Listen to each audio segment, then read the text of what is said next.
federal agencies launched a massive joint operation in Minnesota named Operation Midway Blitz, targeting transnational criminal networks linked to drug trafficking, fraud, and illegal immigration channels.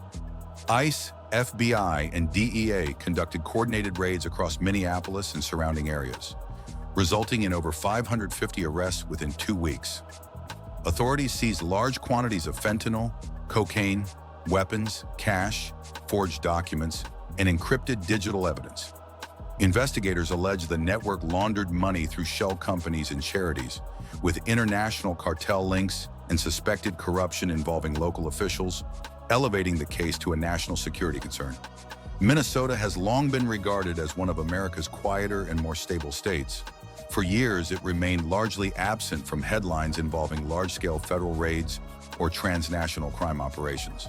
But beneath that calm surface, federal intelligence agencies were tracking a complex and deeply embedded criminal network, one that did not rely solely on street-level violence, but instead exploited financial systems, migration routes, and institutional trust.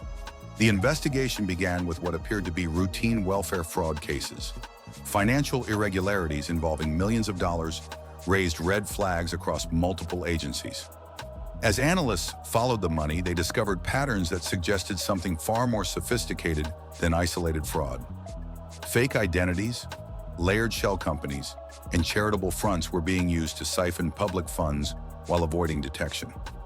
As the inquiry expanded, investigators realized they were not dealing with a single crime category, but a multi-layered transnational operation. What initially appeared to be immigration enforcement soon intersected with narcotics trafficking, weapons distribution, and international money laundering. At 7 a.m., the quiet streets of Minneapolis and surrounding communities were disrupted by coordinated federal action.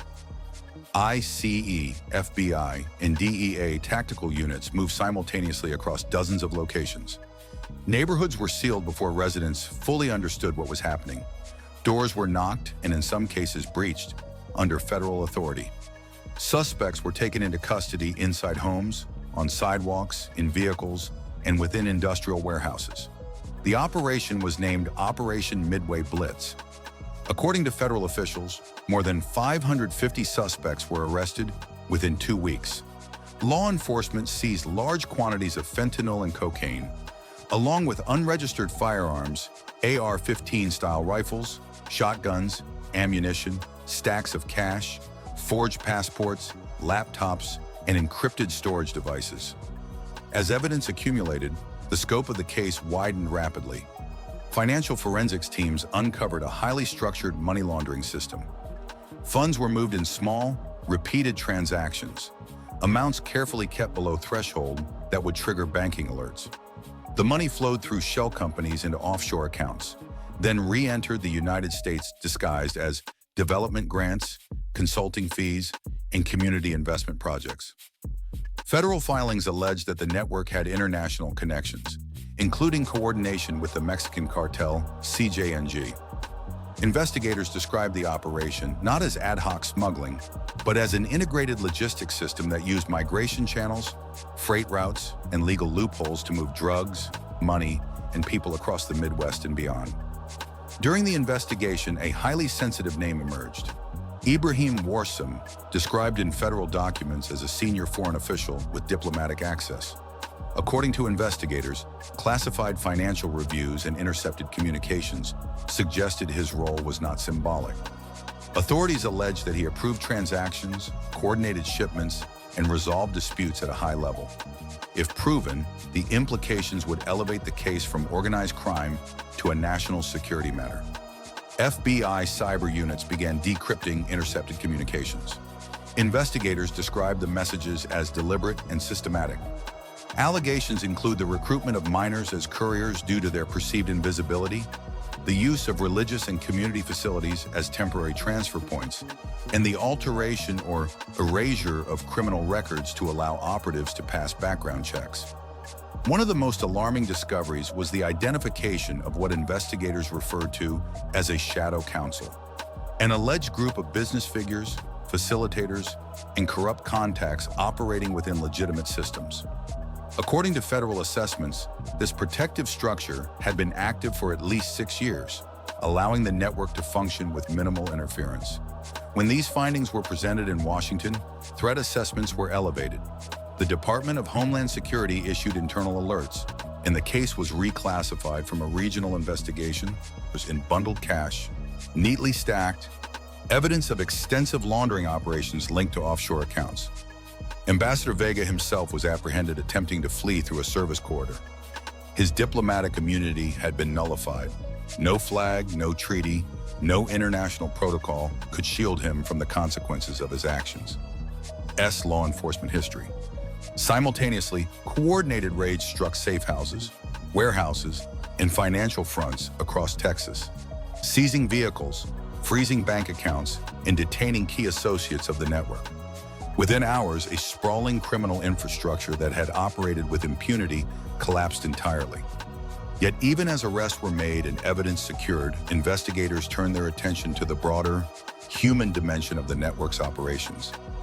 Medical examiner records, once accepted at face value, were revisited.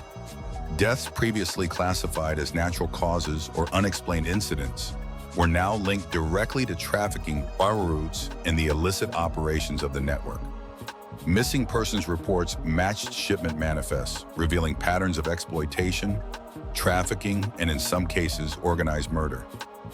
Families across Texas had lived for years in quiet anguish, unaware that the unexplained disappearances and sudden deaths were symptomatic of a sprawling criminal enterprise. Border towns that had reported rising disappearances, sometimes attributed to migration or chance, were now understood as nodes in an extensive human trafficking network. Suburban hospitals had quietly documented surges in overdoses, particularly fentanyl, that far exceeded prior trends. Schools reported increasingly potent narcotics circulating among students. Every incident, once considered isolated or coincidental, was now clearly part of a deliberately engineered supply chain emanating from diplomatic channels. Internal reviews exposed systemic failures within federal and local institutions.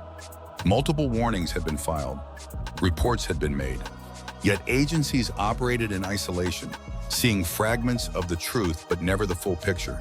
A culture of misplaced trust had replaced scrutiny. Senior officials had deferred to reputation, believing that titles such as former CIA director or foreign ambassador guaranteed integrity. Local officers, constrained by protocol or fear of political repercussion, dismissed red flags. The result? A network thriving in plain sight, shielded not only by law, but by complacency. Protocols were overhauled in response. Diplomatic shipments now undergo rigorous weight audits, ensuring that cargo matches declared contents, even when labeled under official cover. Interagency data sharing has been completely restructured, creating centralized databases capable of identifying anomalies across intelligence, customs, and law enforcement channels. Medical examiners received new guidelines to identify deaths potentially linked to trafficking and chemical exposure. Community reporting channels were expanded, ensuring that tips from residents could no longer be ignored or siloed. Evan Marshall's actions, once dismissed and tragically penalized by his untimely death, were recognized as the catalyst that exposed this criminal enterprise. His diligence, attention to detail, and commitment to ethical duty initiated a chain reaction that ultimately dismantled a sophisticated operation that had poisoned communities for nearly a decade. Although the cost was devastating, the exposure of this network demonstrated the power of accountability, vigilance, and persistent investigative work. The implications of this operation extend far beyond Texas. The operation set a precedent. No individual, no matter their office or international standing, is above the law. Diplomatic privilege, once considered inviolable, cannot be abused to shield organized crime. The operation demonstrated that power without oversight is not merely dangerous. It is destructive, capable of infiltrating institutions, corrupting officials, and endangering citizens. Moreover, the investigation revealed that the greatest threats do not always arrive at national borders. Sometimes they emerge quietly, hidden within the very institutions entrusted to uphold safety and justice. Intelligence, diplomacy, and law enforcement, when compromised, can provide cover for criminal enterprises operating at global scale. The Vega Reeves network exploited these vulnerabilities, demonstrating how expertise, authority, and trust can be weaponized to perpetrate atrocities without immediate detection. This historic operation also underscored the need for institutional resilience. Accountability measures, transparency, interagency cooperation, and community engagement that are essential to preventing similar threats. Comprehensive audits, continuous oversight, and the integration of citizen reports with federal intelligence channels are now recognized as indispensable safeguards against corruption and exploitation. It is a recognition that institutional vigilance must be active, not passive, that systemic integrity requires constant attention, not periodic review. The human impact of this network, previously obscured by layers of secrecy and corruption, is now being documented. Families affected by disappearances, overdoses, and organized exploitation are receiving long overdue attention. Communities are beginning the slow process of recovery, aware that the invisible machinery of exploitation once operated within their neighborhoods. Mental health resources, community policing programs, and federal victim support initiatives have been expanded to address both the immediate and residual effects of the criminal operation. Evan Marshall's legacy serves as a reminder that individual courage matters. One person's attention to detail, commitment to ethics, and willingness to challenge authority can catalyze systemic change, even in the face of overwhelming institutional inertia. His actions not only exposed a vast criminal network, but initiated reforms that will strengthen the nation's ability to detect and dismantle similar threats in the future. The operation against Ambassador Vega and Jonathan P. Reeves conveys a powerful lesson. Governance and oversight cannot be symbolic. Titles and positions do not guarantee morality or accountability. Legal and institutional frameworks must remain dynamic, capable of responding to novel threats that exploit gaps in oversight and enforcement. When individuals operate above scrutiny, communities suffer. When transparency is enforced and accountability is real, justice prevails. Finally, this operation demonstrates that vigilance is a collective responsibility. Citizens, federal agents, local law enforcement, and international partners must remain aware, engaged, and prepared to act when anomalies arise. Silence and inaction are enablers of corruption. Awareness, diligence, and courage are protective. The collapse of the Vega Reeves network proves that no corruption, however well hidden, is beyond discovery when institutions and individuals act with integrity. Law enforcement history. They prove that systemic corruption, even when shielded by diplomatic immunity and powerful titles, can be exposed and prosecuted. They remind the nation that accountability matters, vigilance is essential, and justice must be impartial. The threat may have been domestic in nature, emerging from the misuse of trust and authority, but the response was equally comprehensive, demonstrating that American institutions, when mobilized with determination and precision, can confront even the most complex and audacious threats. As the dust settles on this unprecedented operation, the lesson remains. Power without oversight is vulnerable to abuse. Institutions must be constantly questioned, analyzed, and reformed. Citizens, whistleblowers, and investigators play a crucial role in safeguarding democracy. Evan Marshall's courage, the precision of FBI tactical units, the discipline of Marine Rapid Response Teams, and the coordination of federal agencies collectively send an unmistakable message. No title is above the law, no flag shields crime, and no former office grants lifelong immunity. Accountability matters. Vigilance protects society. Justice must prevail.